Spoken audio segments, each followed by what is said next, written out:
Pemirsa, Komisi Pemberantasan Korupsi mengendus adanya potensi fraud dalam pelaksanaan makan bergizi gratis. Pemirsa, KPK mengungkap hasil pertemuan dengan Badan Gizi Nasional. Salah satu informasinya dengan adanya pengurangan harga bahan makanan Presiden Prabowo ingin yang tidak sesuai dengan yang telah ada lagi anak-anak Indonesia yang kelaparan atau sejumlah laporan kecurangan diterima oleh lembaga anti rasuah, salah satunya pemotongan harga.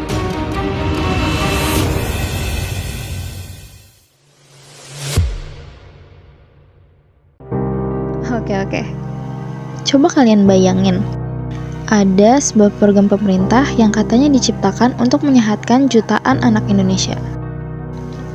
Sebuah program yang diklaim sebagai game changer karena setiap anak berhak punya perut yang kenyang dan tubuh yang sehat agar bisa belajar dengan optimal. Kedengarannya indah kan? Tapi di balik narasi itu ada pertanyaan besar yang mulai muncul di masyarakat. Apa kabar anggaran program ini? Transparan gak sih? Atau banyak yang masih gelap? Halo semuanya, kenalkan, nama aku Larasati, mahasiswa Universitas Negeri Jakarta. Dan di video kali ini, kita nggak akan bahas politiknya. Yang kita bahas adalah sisi pengelolaan anggaran, resiko penyimpangan, dan kenapa transparansi itu adalah kunci bagi program sebesar MBG. Karena program ini menyangkut anak-anak, dan apapun yang menyangkut anak harus dikelola sebersih dan setransparan mungkin.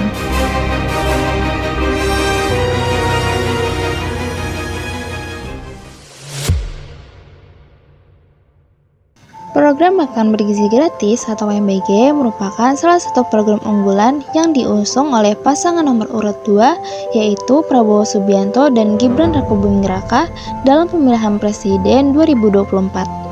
Bismillahirrahmanirrahim. Demi Allah, saya bersumpah akan memenuhi kewajiban Presiden Republik Indonesia dengan sebaik-baiknya. Demi Allah, saya bersumpah akan memenuhi kewajiban Wakil Presiden Republik Indonesia dengan sebaik-baiknya. Setelah keduanya menjabat sebagai Presiden dan Wakil Presiden Republik Indonesia, program ini mulai diimplementasikan dengan tujuan meningkatkan sumber daya manusia sejak dini melalui asupan gizi bagi anak sekolah. Pemerintah mengklaim bahwa program ini telah menjangkau ribuan sekolah dan menyalurkan jutaan porsi makanan bergizi setiap hari. Namun, keberhasilan yang digembar-gemborkan ini belum sepenuhnya mencerminkan kondisi di lapangan. Di balik citra positif tersebut, muncul berbagai persoalan terkait pengelolaan dan penggunaan dana program yang dinilai belum transparan. Banyak pihak menilai bahwa kurangnya keterbukaan dalam pelaporan anggaran membuat masyarakat sulit menilai sejauh mana dana yang digelontorkan pemerintah benar-benar digunakan sesuai tujuan. Tapi program sebesar ini dengan anggaran yang juga besar, otomatis membawa konsekuensi, risiko penyimpangan juga ikut membesar. Semakin besar uangnya, semakin besar pula godaannya. Dan disinilah peran transparansi benar-benar diuji.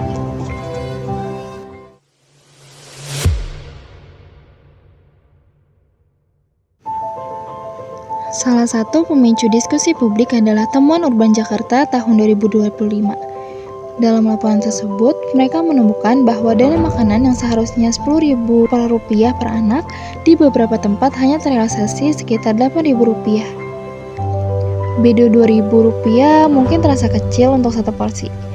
Tapi coba kalian bayangin, kalau total anak yang menerima jutaan, terus program berjalan harian, dan programnya ini berlangsung sepanjang tahun, maka selisih Rp2.000 bisa berubah menjadi angka yang sangat besar.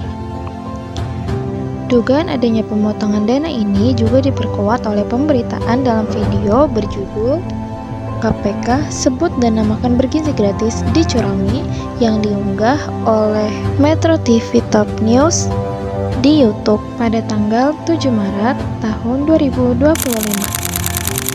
Nah, salah satunya memang saya sampaikan berdasarkan informasi, ya, informasi ini kan belum diverifikasi, belum divalidasi. Ini baru informasi, tapi karena kegiatannya adalah bersifat kegiatan pencegahan, maka kami sampaikan dengan harapan bahwa informasi ini bisa segera disikapi secara preventif, yaitu jangan sampai nanti sudah terlalu banyak, sudah semakin membesar, sudah terjadi di mana-mana, malah akhirnya menjadi sesuatu yang kontraproduktif. Kami mengingatkan supaya dilakukan pengecekan dan diterima sangat baik oleh Pemkada untuk dilakukan perbaikan-perbaikan, kemudian mungkin hal-hal yang menjadi masukan dari Komisi Pemberantasan Korupsi itu juga. Dalam tayangan tersebut, Komisi Pemberantasan Korupsi atau KPK menyebutkan bahwa adanya laporan masyarakat mengenai potensi kecurangan dalam penggunaan dana program MBG.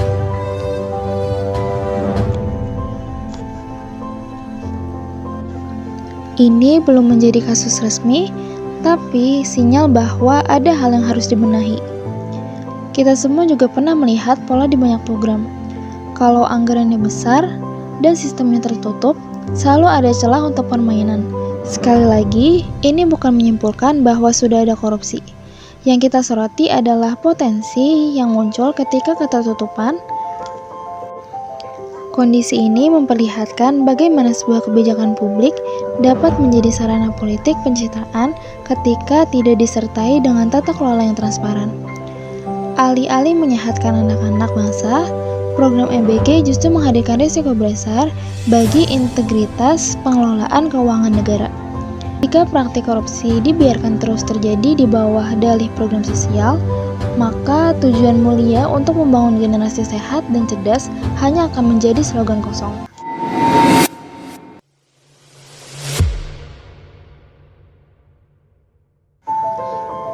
Program sebesar MBG memerlukan yang pertama, anggaran besar, yang kedua, logistik besar, yang ketiga, sumber daya besar, dan yang keempat, koordinasi besar.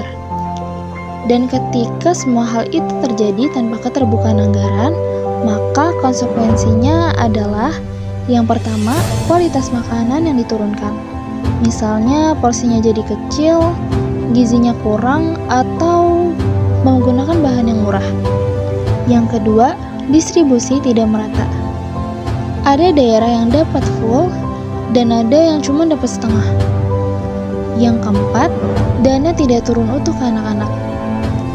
Karena ada banyaknya mata rantai di tengah yang tidak kita awasi.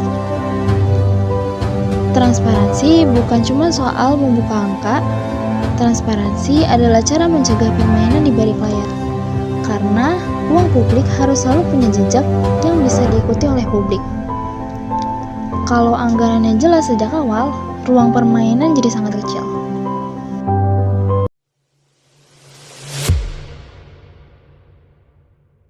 Kalau ketertutupan ini dibiarkan, ada risiko nyata. Yang pertama, program gagal mencapai tujuan. Anak-anak akhirnya cuma dapat makanan seadanya dan dampak gizinya tidak tercapai. Yang kedua, anggaran berpotensi bocor. Uang publik yang seharusnya dipakai untuk anak bisa mengalir ke pihak-pihak yang tidak bertanggung jawab. Yang ketiga, kepercayaan publik menurun. Kalau masyarakat merasa ada yang gelap, program yang seharusnya bermanfaat malah dicurangi sebagai alat politik.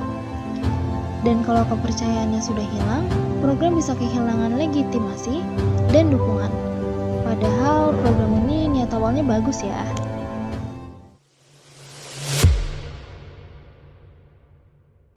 Jadi, apa langkah konkret yang perlu dilakukan?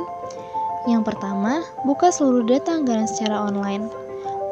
Mulai dari biaya proporsi, harga bahan, sampai hasil audit. Data publik adalah hak publik. Yang kedua, laporkan realisasi per daerah secara real time. Setiap kabupaten atau kota wajib update jumlah porsi dan realisasi dana. Yang ketiga, libatkan sekolah dan orang tua, karena mereka adalah pihak yang paling dekat dengan pelaksanaan. Sekolah bisa mengawasi kualitas makanan, porsi, dan keteraturan distribusi. Yang keempat, buka sistem pengaduan yang aman. Pengadu bisa melaporkan tanpa takut ditekan atau diintimidasi. Yang kelima, kurangi rantai distribusi. Semakin panjang rantai, semakin besar potensi kehilangan dana. Dengan langkah-langkah ini, program bukan cuma berjalan, tapi selamat dari potensi penyimpangan. Oleh karena itu, pemerintah perlu segera memperkuat sistem pengawasan dengan prinsip transparansi dan partisipasi publik. Setiap laporan keuangan, proses pengadaan, hingga distribusi makanan harus dapat diakses secara terbuka oleh masyarakat. Tanpa transparansi, program makanan bergizi gratis hanya akan menjadi contoh lain bagaimana kebijakan yang baik bisa gagal karena korupsi yang tumbuh di ruang-ruang gelap anggaran.